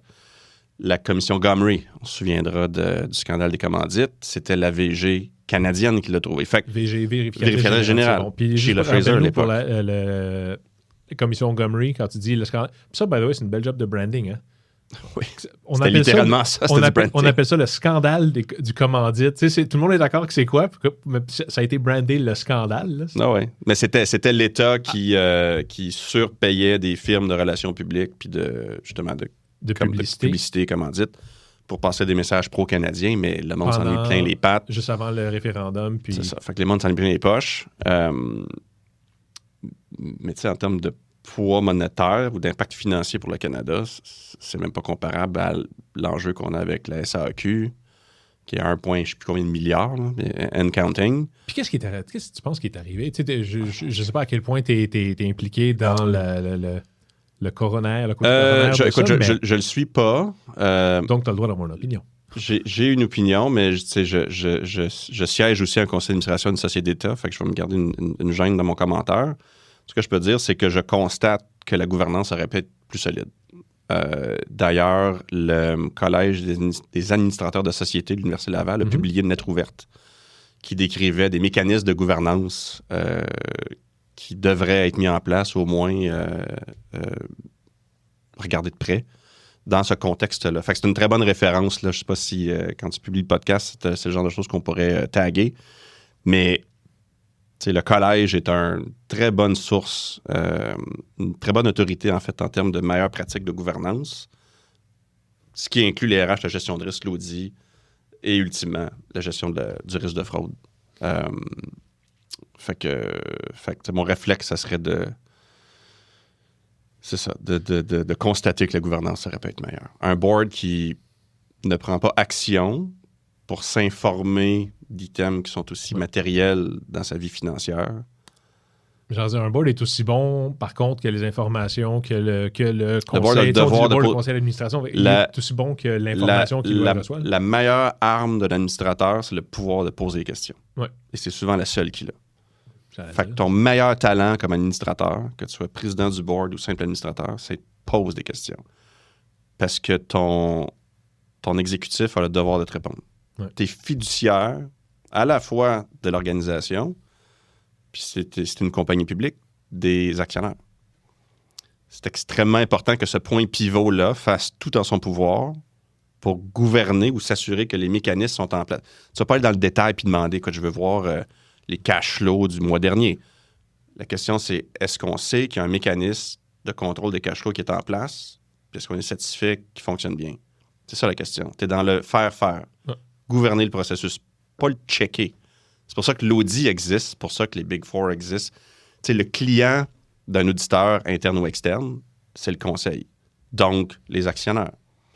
Conceptuellement, qu'est-ce que l'audit comptable? Chaque actionnaire aimerait ça, pouvoir aller voir le PDG puis chaque personne qui touche au cash en disant « Moi, là, je vous ai acheté des actions, là, fait que je vous possède un petit peu. J'aimerais ça savoir que tout ce que vous faites, là, c'est bon. » Mais là, chaque actionnaire ne peut pas aller voir tout le monde dans la compagnie puis demander ça. Ça ne marche pas. Fait qu'on poule toutes ces questions-là puis on les délègue à un auditeur externe. On dit, vous, là, Vous avez un set de normes qui existent, qui sont ultra rigoureuses. Puis le conseil, donc nous, les actionnaires, on force le conseil, parce que les auditeurs sont votés en assemblée générale, donc par les actionnaires, pour leur donner le pouvoir d'aller partout dans l'organisation en notre nom, puis aller checker si tout est correct. C'est ça de l'audit. Oui, en théorie. Pas que je challenge ce que tu dis de ce côté-là. Ce que je veux dire, c'est que tout ça est beau dans le contexte où c'est fait avec grand intérêt puis grande diligence. On s'entend qu'on a, je trouve souvent, on a un détachement. C'est-à-dire? Je ne suis pas attentivement les activités du board et d'audit interne de tous les trucs qui se retrouvent dans mon fonds indiciel sur mon Wealth Simple. Mais tu n'as pas besoin parce que cette mécanique-là, sachant qu'elle est en place, que l'audit a lieu, que le rapport sort sans exception, tu n'as pas besoin. C'est un mécanisme qui fonctionne sur base d'exception. Le jour où l'audit trouve qu'il y a un enjeu majeur, va être rapporté au board, une action correctrice va être prise. Si, par des circonstances extraordinaires, la compagnie est en péril financier, puis il y a des cas, là, puis j'ai pas connu personnellement, mais j'ai eu vent de cas où un Big Four, un des grands cabinets comptables, là, Deloitte, KPMG, EY, puis PwC. C'est pas Accenture? Non, Accenture, c'est le spin-off technologique de Arthur Andersen, qui a fait faillite dans l'affaire Enron, qui est un autre dossier duquel on a pu parler, qui est fascinant. Mais donc, les grands cabinets perdent foi en la direction. Puis s'il y a une chose que l'auditeur utilise comme hypothèse de base, c'est que la direction a une bonne foi. Grande différence entre ma profession, jury comptable, puis l'auditeur, c'est la bonne foi. Quand je commence un dossier, j'assume que tout le monde me ment. Que tout le monde te ment, j'allais dire. L'auditeur assume que tout le monde dit la vérité. On commence comme ça. Je caricature, là, mais je suis pas loin de là. C'est fou que tu es plaisant comme personne dans le contexte. C'est pour ça que je pratique presque plus. Non, mais ça doit avoir son impact d'arriver dans un contexte, justement, parano comme ça. C'est rarement une bonne nouvelle quand tu vois une équipe jury comptable arriver. Dans ton interpersonnel, mais aussi, après ça, dans ta façon d'interpréter les gens, ça doit avoir un coût. Sur la personne qui exerce le métier? Ou non? Ou t'es-tu plus fun-loving à cause de... Écoute, peut-être que je surcompense dans ma vie quotidienne à cause de ça, je sais pas. Les gens qui me connaissent vont dire que j'ai un humour déjanté et que j'aime faire des Legos. C'est pas mal ça qui est peut-être un peu différent. Mais sinon, de quoi je parlais? Oui, perdre confiance avec un auditeur qui perd confiance dans son client, selon les normes applicables, n'a pas le droit de... Moi, j'ai pas le droit, comme comptable, de m'associer à quelqu'un de mauvaise réputation ou qui est pas d'une éthique raisonnable. Fait que, moralement, puis même réglementairement, il faut que je m'en dissocie. Fait que si c'est un client d'audit qui me ment sciemment, puis je perds foi, puis je me retire du mandat, c'est soudainement une compagnie qui devrait dire à ses actionnaires « Hey, voici le rapport de mon auditeur qui dit que tout est beau », soudainement, il ne peut plus dire ça. Fait qu'il y a eu des cas dans le passé où l'auditeur s'est retiré, puis la compagnie a fait faillite. C'est grave de même, parce que si tu perds la confiance de ton auditeur, tu perds la confiance de tes actionnaires, ils retirent leur bille, c'est fini. Tu lèves toutes sortes de flags, là, on s'entend. Là. Fait que ça a l'air très boring, puis très... mécanique procédurale, mais c'est la dialectique entre l'audit puis le board est à la santé financière d'une organisation, ce que l'assurance et la réassurance est au monde financier en général. C'est le backbone du processus. Quand ça tombe, tout va très mal très vite. Fait que le crime organisé là-dedans. Oui. Juste parce que, tu sais, il y a une partie de moi que je suis incapable de pas m'imaginer. Je suis comme, bon, ben, Simon est en train de me donner un roadmap de comment frauder, là, tu sais. J'ai plein d'idées. Moi, je te dis que la fraude parfaite existe, là. Ah, j'ai plein d'idées. Tu sais, on s'en reparlera, là. Je suis tristement très moral dans la vie, là, fait que je les mets pas exécution, mais je suis sûr que ça se fait. Mais ce que je veux dire là-dedans, c'est, tu sais, il y a un gros historique de beaucoup dans le public, juste par la taille des contrats aussi, puis par l'accès au pouvoir. Oui. Et ensuite, du crime organisé, qui, à ce jour, je crois, représente 20% de l'économie mondiale. Fait que, ça, c'est quelque chose qui suit l'inflation. D'un point de vue, si on calcule les dollars, là, year over year, grosso modo, à l'échelle mondiale, le crime organisé représente environ 20% du... il y a des pays qui sont surreprésentés dans leur GDP. C'est que ça, oui. Mais ça a été quoi tes expériences avec le crime organisé dans des choses comme ça? Tu n'as jamais eu de constat? Organisé. Tu sais, la collusion, c'est par définition un crime organisé, mais c'est pas les motards, c'est pas... Est-ce qu'il était en arrière, en back-end, à financer certaines de ces compagnies-là? Je sais pas. Mais je me suis jamais rendu là. Parce qu'en même temps, moi, j'étais enquêteur privé. Fait que si j'ai pas le mandat d'enquêter, j'y vais pas. Le crime organisé, c'est souvent la police, qui est l'organe public. C'est le bras armé de la justice publique. Mais moi, j'étais privé. Fait que moi, si le board ou la compagnie ou le CFO nous paye pas pour intervenir, on y va pas. C'est vraiment comme un détective privé. T'sais. OK. Fait que qui t'appelait? Puis il disait quoi? Puis je reviens à le film, par exemple, The Accountant. Là, c'est juste parce que ça me donne un cas très précis. Là, ça revient au mécanisme que je te décrivais tantôt. Le board puis l'audit interne sont souvent les premières personnes appelées en cas de problématique. Fait que mettons que, je sais pas moi, tu te rends compte que tu as un collègue qui, dans son compte de dépenses, fait passer ses vacances. Fait qu'il vient de se booker un immeuble, pas un immeuble, une chambre sur la côte Amalfitaine, ses billets d'avion pour toute sa famille. Je l'ai vu, sans passant. C'est un cas vécu. OK. Puis c'est flagué par quelqu'un au RH. Fait comme, comment ça que je vois une facture qui tombe dans sa période de vacances? C'est pas du business development, là, quelque chose qui marche pas. Fait que là, ça s'est flagué. Ça monte, c'est référé à l'audit interne. L'audit interne fait « Oh, c'est pas juste comme un cas d'anomalie à corriger là, d'un point de vue comptable. Il y a peut-être plus que ça, puis il y a peut-être d'autres mondes dans l'équipe qui font ça, puis c'est peut-être un système, dans le fond. » Puis l'audit interne n'a ni le temps ni les ressources de faire ça, parce qu'ils ont d'autres chats à fouetter. Fait que là, ils vont nous appeler et dire OK. « Guys, on a un cas, pouvez-vous venir voir ça pourrait être quoi? » Fait que là, on va avoir accès, tu sais, typiquement, c'est une phase de découverte. Fait que là, c'est quoi la documentation qui est disponible, qui a été mise au jour par les gens qui l'ont trouvé. Après ça, tu vas avoir peut-être quelques entrevues avec les gens qui connaissent les processus ou l'historique de ce qui s'est passé. Fait que là, tu te bâtis une tête sur, OK, c'est quoi les hypothèses de travail? Puis c'est un peu comme ça que je le présente à mes étudiants. Là. Fact-finding, hypothèse. Après ça, tu testes ton hypothèse. Bon, mettons que ce gars-là, c'est pas un one-off. Il n'est pas tout seul à avoir fait ça. Toute son équipe, ou il y a d'autres mondes qui peuvent passer des dépenses pendant leurs vacances. Comment je teste ça? Ou c'est quoi le matériel dont j'ai besoin pour démontrer ça? Fait que moi, mon port d'attache dans ma carrière, ça a été l'analyse des données comptables. Fait que c'est ce que j'enseigne à l'Université de Toronto. Fait que la prochaine étape dans l'hypothèse, c'est mettons qu'il y en a plus qu'un. Je vais prendre tout le data des comptes de dépenses. Je vais le cross-matcher avec le calendrier des vacances du staff. Partout où j'ai une dépense qui tombe pendant une période de vacances, je vais le flaguer. Puis ces cas-là, je vais les enquêter un par un. C'est peut-être une erreur. Again, les erreurs, ça se peut.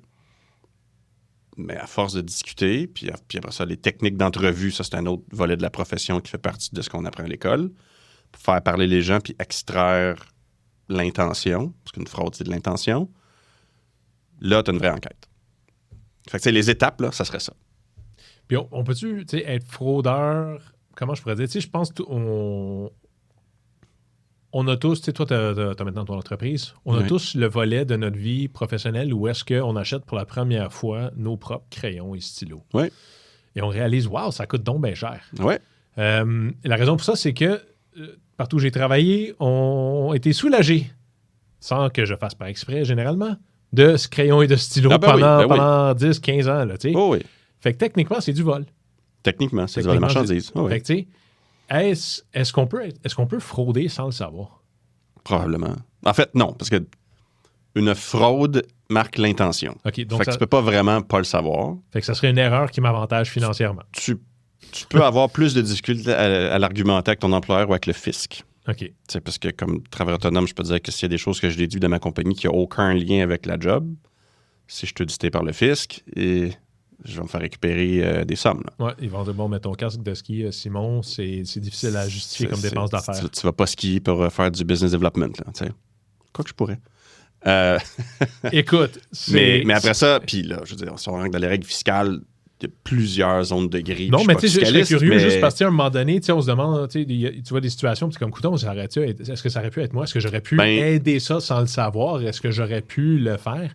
Écoute, des fois, tu te fais dire ce que tu as fait, c'est illégal. T'es comme, je te dirais que la pire chose que tu peux faire, c'est de l'aveuglement. Pas poser de questions. Okay. If you see something, say something. Ouais. Puis, je veux dire, j'ai des amis qui sont jurys comptables dans des compagnies, des assez grosses compagnies, voire des équipes d'enquête interne. Puis eux, ils me le disent, là, écoute, on reçoit 25 appels de signalement par semaine, il y en a une là-dedans qui fait une enquête. Le reste, c'est pas matériel, c'est un accident, ça s'explique, mais au moins, l'information circule, puis le réflexe est là. Fait que le ton at the top descend jusqu'à tout le monde dans l'organisation, puis s'ils voient quelque chose, ils ont la présence d'esprit d'appeler. Fait que déjà, ça, c'est phénoménal. C'est une très bonne nouvelle. L'idée, c'est pas que chaque appel finisse en enquête. Non. C'est que quand il y a quelque chose, ça remonte, puis après ça, on démêle, puis on décide là où on met les ressources pour enquêter. Ça, c'est correct. Ça, c'est un poste qui existe dans la plupart des organisations. Il faut être assez gros pour avoir son équipe d'enquête interne.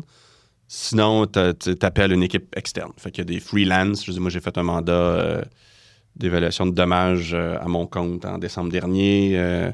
J'ai d'anciens collègues d'université qui sont aussi à leur compte. Sinon, la plupart des grandes firmes comptables ont leurs équipes. Il y a même des compagnies qui sont dédiées à ça. OK. Fait que mettons que je suis rendu passé mon 150, on n'est plus bootstrap, on n'est plus... on a passé maintenant à l'autre étape où est-ce que c'est plus ce que c'était. Je suis obligé d'embaucher des RH. Cette fois-ci, ça va bien.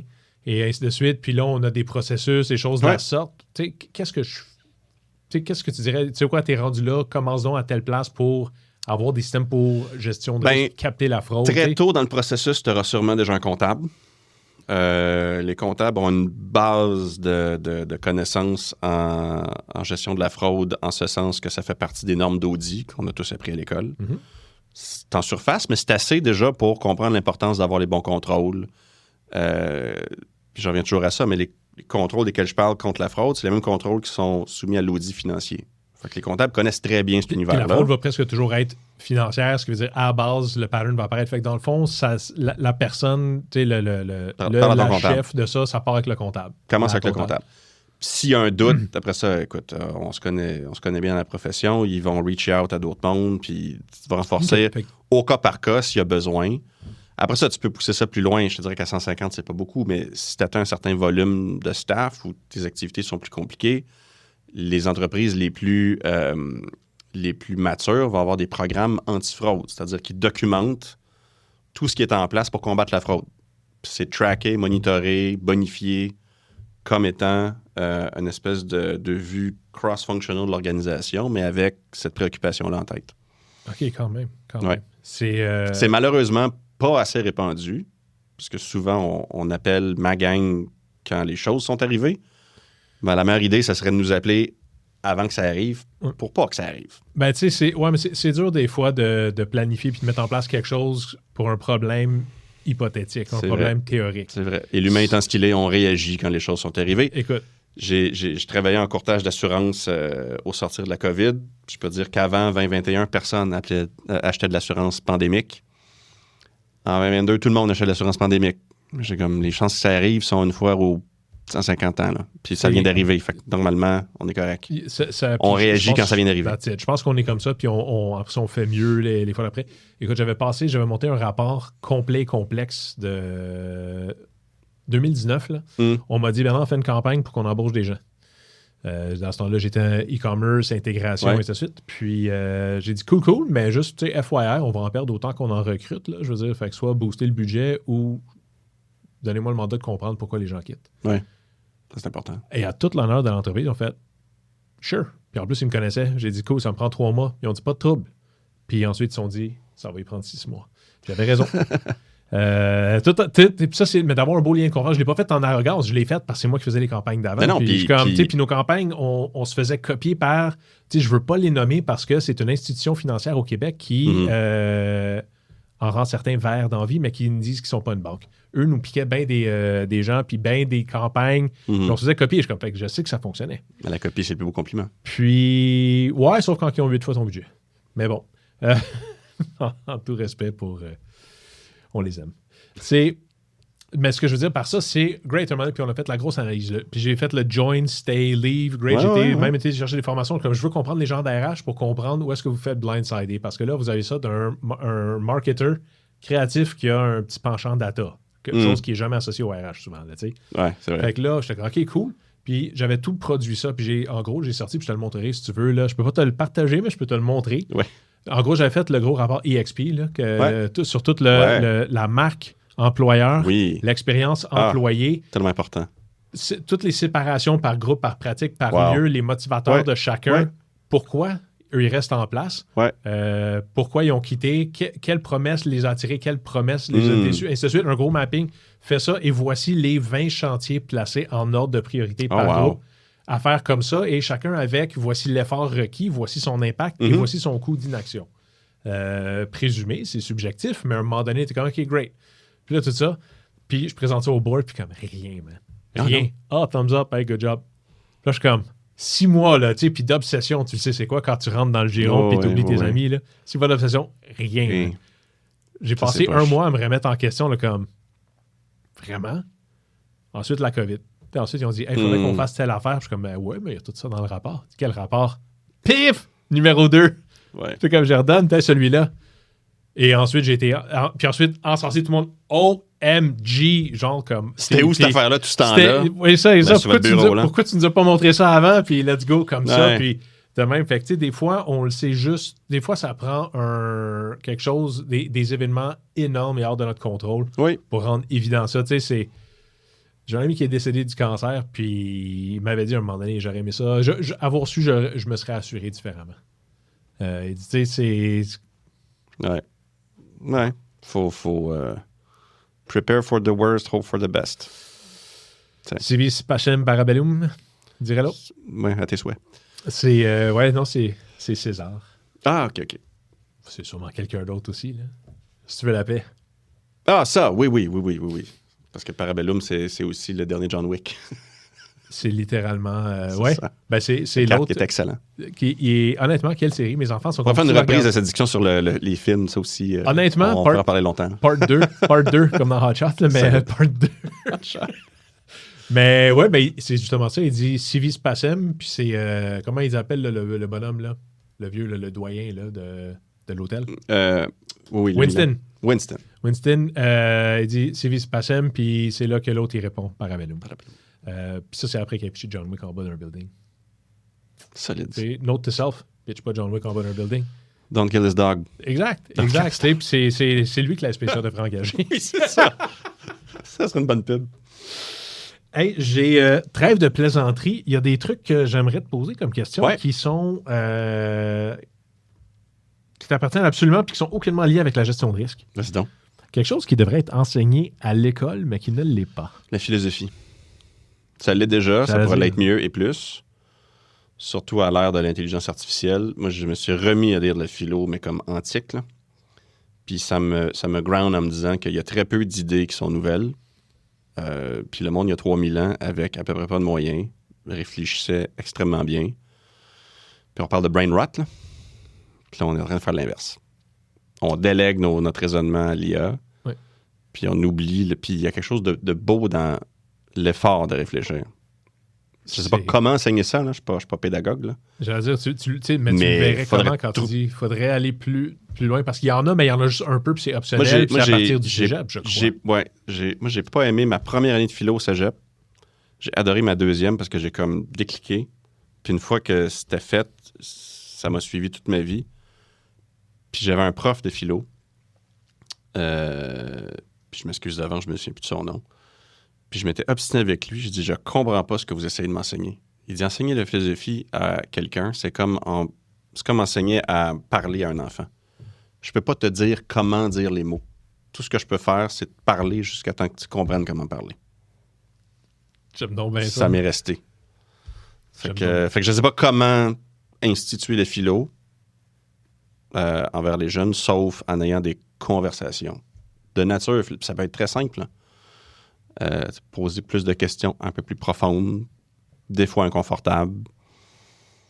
Tu sais, Ça peut être juste ça. Puis tu partirais ça quoi, au primaire? Ben moi, je parle de fil avec mes enfants, là, ils sont au primaire. Très cool. Là, tu dis 3000 ans, on est dans les stoïques et grecs. Les stoïques sont extraordinaires. Moi, c'est mon point d'ancrage, le stoïcisme, l'existentialisme. J'ai lu tout ce que Camus a écrit. Ouais. J'avais perdu le mythe de Sisyphe de Camus, que j'adore. Puis j'ai fait 3 librairies avant de le retrouver. Il était out of stock partout. Puis je l'ai trouvé juste avant de rejoindre des amis. Puis là, je le sors de ma poche, vous ne me croirez jamais, mais j'ai fait 3 places pour trouver le mythe de Sisyphe. Puis il y en a un qui m'a dit, c'est tellement on point que tu as répété la même action 3 fois avant de trouver le mythe de Sisyphe. C'est la meilleure joke méta de l'année. C'est comme ça, et comme emballé. Là, c'était de toute beauté, puis il a sorti ça. Là. C'est ça. Fait que c'est probablement lui qui avait acheté celui de... Probablement que c'est ça. Il a travaillé ça, puis il les a achetés partout. Tu sais combien de temps qu'il attendait? C'est la joke parfaite. Elle était loadée, là, depuis 2016. Ouais, c'était prêt de ça. Ben, à vrai dire, j'aime ça, puis ça, je pense que ça nourrit tout de suite ma prochaine question. Sinon, une citation qui t'a marqué ou qui te revient souvent? Blaise Pascal. Qui a dit? Elle est longue. On l'a tout dit, ça. Puisqu'on a peut-être universel et tout savoir sur tout, il faut savoir quelque chose de tout. Car il est bien plus beau de savoir quelque chose de tout que de tout savoir d'une chose. Cette universalité est la plus belle. Autrement dit... J'allais dire, je suis en train de découper ça. Là. 1 mile wide, 1 inch deep. Savoir beaucoup de petites choses puis les attacher ensemble, c'est beaucoup plus universel, où ça tend à une universalité de réflexion plus vaste qu'à d'être un expert dans une profondeur infinie. Puis ça correspond vraiment à ma façon d'être curieux puis de lire, surtout, sauf sur le sport, t'auras compris. Puis, tu sais, je suis passé de la jury comptabilité au TI à la direction de compte majeur dans une autre grande firme de consultation. Puis, pour moi, ça a été un eye-opener, ce rôle-là, où ma job était de connecter comme 16 pratiques d'affaires, 16 types de consultations. C'était comme des blocs Lego, là. J'en parle souvent de Lego. Puis de bâtir quelque chose de custom pour un enjeu du client compliqué. Fait que plus t'en sais sur beaucoup, plus t'es capable d'assembler des solutions complexes. Puis ça revient aussi à la philo, parce qu'il y a une notion de réflexion, de complexité. Moi, si c'est pas compliqué, j'ai pas de fun. Ben, c'est j'allais dire, parce qu'il y a une belle ironie ou une belle dualité dans le fait que t'es très worldly, comme on dit. Tu sais, justement, ton 1 mile wide, 1 inch deep. Ouais. Là, tu dis, au lieu d'être juste bon dans une affaire de même, mais tu sais, dis le jury comptable qui l'enseigne à l'université. C'est ça, qui étudie une affaire pendant 7 ans. Tu sais. Je trouve qu'il y a une belle... Mais tout est T-shape dans la vie. Hein? Oui, ben oui. Il n'y a rien comme une métaphore pour généraliser. Non, puis je pense qu'en ayant creusé une expertise, ça permet aussi de comprendre ce que tu sais pas quand tu t'aventures ailleurs. Puis à partir de quel point il faut que tu ailles chercher des amis avec d'autres expertises pour bonifier la réflexion. Ça aussi, je suis très collaboratif dans ma façon d'exercer ce que je fais. J'aime ça. Simon, ton achat normal ou régulier avec le plus gros ROI pour toi ces dernières années? Des Legos. Il y en a qui font de la peinture, il y en a qui ont un psychologue. Moi, ma thérapie, c'est assembler des petites pièces ensemble lentement selon un plan. Idéalement, en regardant un film d'horreur avec un thé. Faut-moi pourquoi, c'est ma thérapie. J'adore ça. Tout Lego confondu, t'as-tu des... Je fais pas les Star Wars parce que ça n'aurait plus de fin. Là, la XFLR 5, la fusée de Tintin, est en précommande en ce moment. Ouais. C'est sûr que c'est mon prochain achat. Mon plus gros Lego, c'est la Tour Eiffel. 10 001 morceaux, 5 pieds flush. Tu sais que je suis sûr qu'il était 9 900. Ils ont rajouté le Lego du Apollo 11 a 1967 pièces pour l'année de... ils sont bons. Ils sont vraiment bons. Wow, j'aime vraiment ça. J'ai fait récemment la Fender Stratocaster. Oh oui, la guitare, ben oui. Qui ressemble... on le voit pas, mais qui est ma première vraie guitare. Ah ouais? Fait que moi, j'avais une Fender Stratocaster rouge depuis que j'ai 16 ans. OK. Ah, nice. Fait que là, j'ai le kit de ça qui est genre des milliers de pièces, puis ça vient avec un ampli. Oui, moi, à un moment donné, je suis comme, OK, cool, on va prendre notre dernier 20 minutes pour faire l'amplificateur, tu sais. Là, je regarde, je suis comme, OK, il faut faire le haut-parleur. Ah, OK, il faut faire l'électronique. Il y a un board électronique en Lego dedans. Il y a des lampes. Oui. Ils sont hallucinants. C'est un ampli à lampe. Là, je suis comme... Parce que quand tu regardes les Lego pour adultes, tu as ce que tu vois, puis il y a tout l'intérieur que tu as le plaisir de faire que tu ne verras pas. Non, tu peux le voir. Tu peux le voir parce qu'ils ont répliqué comment tu ouvrirais l'ampli pour le réparer. J'étais comme, OK, wow. Le grand piano est un peu comme ça. Ça l'a... C'est un gars qui fait des pianos dans la vie qui a proposé à Lego de faire le piano en Lego. Fait que l'intérieur du piano respecte la mécanique de comment tu bâtis un piano pour vrai. Oh, il y a des cordes sur ma guitare. Quand il est fermé, tu le sais plus. Mais l'intérieur, tu as appris exactement. Puis maintenant, les livres d'instructions, c'est plus juste comme t'assembles des pièces, là. T'as des didascalies là-dedans qui t'expliquent d'où ça vient, pourquoi ils le font. C'est next level. C'est le livre, genre... C'est dur de penser que c'est un jouet. Mais je pense que je vais le revendre quand même, juste parce que j'ai vu qu'ils l'ont discontinué. Puis ce qui est drôle avec ces Legos-là, t'es comme, wow! Ça l'a gagné en valeur. Fait que techniquement, le comptable en toi pourrait apprécier qu'il y a réellement... J'apprécie. Forbes avait publié un article il y a plusieurs années, je ne sais plus si c'est encore le cas, là, mais pendant longtemps, l'actif non financier qui prend le plus de valeur, c'était le vin de Bourgogne. Puis il y a quelques années, apparemment, les Legos auraient dépassé. Puis avoir certains Legos discontinués que je vois en ligne, il y en a un que je cherche dans une collection que j'ai. Je fais les maisons modulaires. J'allais dire pas le chalet A-Frame? Non. Non, lui, il est trop récent. Mais je fais les modulaires. Ils sortent généralement en janvier. Il y en a un par année. Je viens évidemment de finir celui de cette année. Les 3 premiers, d'il y a 15, 16 puis 17 ans, je les ai pas. Ils sont plus disponible. Puis c'est pas trouvable. Fait que si tu mets la main dessus, mint condition, c'est au moins 5000$. Quand même. Puis toi, t'as besoin que ce soit mint ou t'es comme, moi, je vais ouvrir. Tu sais, toi, t'achèterais un jouet vintage puis tu le déballerais. Faut d'abord que je trouve 5000$. Non, mais tu sais, si quelqu'un comme je le vends, je l'ai remis dans un sac. J'ai acheté des usagers dans des Ziploc. Oui. Moi, j'ai monte puis j'ai garde. Fait que mon sous-sol, ça a l'air d'une caverne d'Alibaba. C'est juste des Legos. Quand j'avais j'ai eu un enjeu avec mon système de chauffage récemment. C'est le même gars qui est venu 2-3 fois. Puis il disait, oui, quand ils m'ont dit au dispatch que j'allais dans la maison avec les Legos, j'étais content. C'est ma réputation, je suis la maison avec les Legos. Peut-être pas si loin de Christian Wolf que ça, finalement.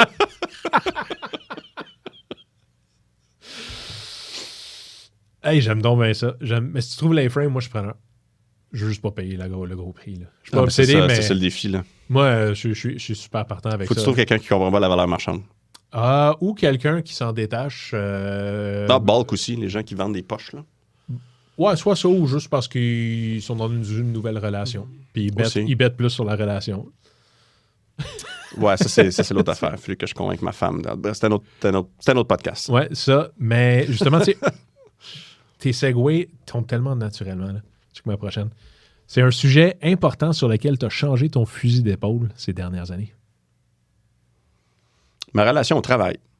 Oh. Moi, j'ai passé une bonne portion de ma carrière à pourchasser la prochaine position, la promotion, les dossiers plus importants, comme on fait tous dans le monde professionnel. Le upgrade, là, ouais. Et puis, l'année passée, je me suis dit, j'évolue dans des environnements où il y a beaucoup, beaucoup, beaucoup de ressources, des méthodologies, des collègues. Tu sais, j'ai jamais eu un employeur avec, globalement, moins que 75 000 employés. Puis là, j'ai décidé que j'allais essayer, tu sais, après 25 ans, à faire ce que je fais. Je me suis dit, je vais essayer de voir si moi-même, avec aucune ressource, je suis capable de donner de la valeur à une clientèle. Je suis capable d'être sole consultant. Fait que j'ai démarré quelque chose, ça a fait 1 an, il y a 2 semaines. Hey, félicitations. Merci. Puis ça va super bien.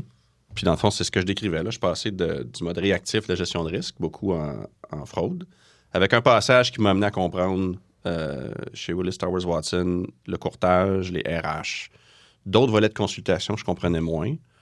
Puis là, j'ai tout mis ça ensemble pour faire de la stratégie de gestion de risque. Fait que c'est très multifacette, c'est très tailor-made. Je rédige à peu près plus de rapports.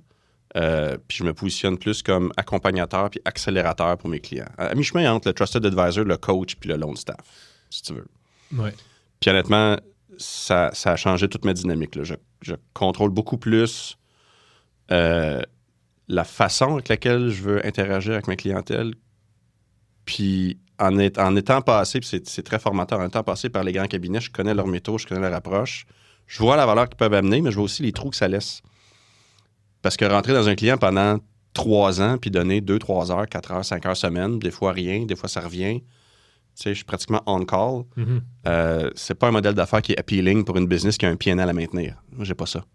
Fait que cette flexibilité-là m'aide moi, aide mes clients. Fait que je pense que j'ai trouvé un sweet spot le fun aussi, là, qui est le produit de tout ce que j'ai passé à travers dans ma vie. Je pense que ça va aussi combler le côté social puis divers, tu sais, de juste d'avoir diverses interactions. Oui, j'ai pas l'impression de travailler tout seul.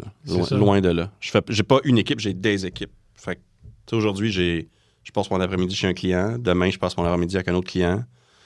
Fait que tu sais, je suis vraiment... j'en ai pas beaucoup. Fait que mon sentiment d'appartenance, puis l'utilité, puis le temps, puis le dedication que je peux mettre dans chaque cas est accentué à cause de ça. Je suis pas limité. Mais c'est un choix. J'aime ça. Puis, avec tout ça, Simon, on te trouve où? Quelqu'un qui se dit comme, mon Dieu, c'est donc bien fascinant, c'est... Ah, mon Dieu! Tu sais, le nom de l'entreprise, c'est... Sentinelle. Sentinelle RC. Risk Consulting? Parce que je fais du risk consulting. Et puis, je suis au centre-ville. Je me suis loué un WeWork à la Place Ville-Marie pour être proche de l'action. Si vous me cherchez, je suis généralement en train de luncher pas loin de la PVM. Il y a une chance sur 3 que je sois au bistrot chez Henri, du Burks. C'est comme ma deuxième maison. C'est tellement beau. C'est tellement bon et je salue toute l'équipe là-bas qui me connaissent bien. on salue la gang du bistrot. On salue la gang de chez Henri.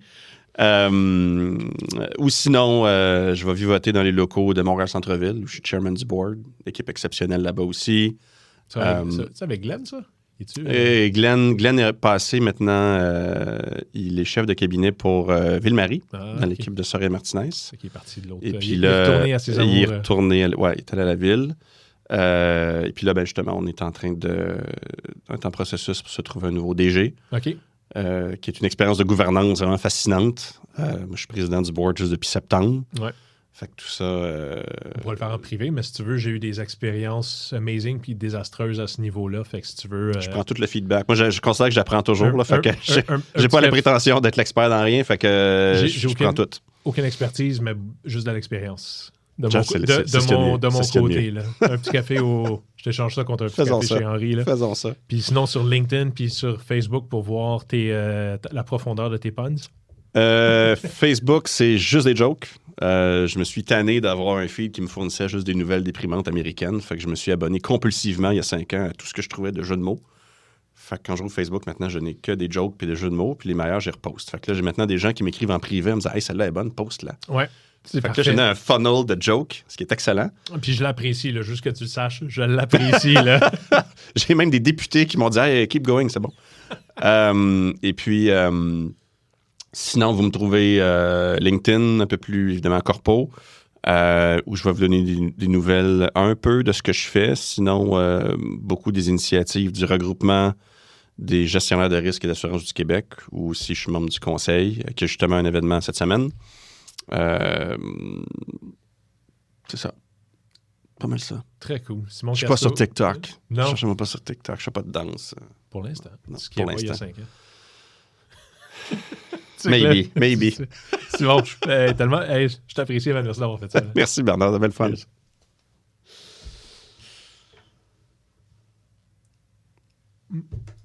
J'espère que tu ne cherchais pas un fil directeur là-dedans. C'est all over the place. C'est cool.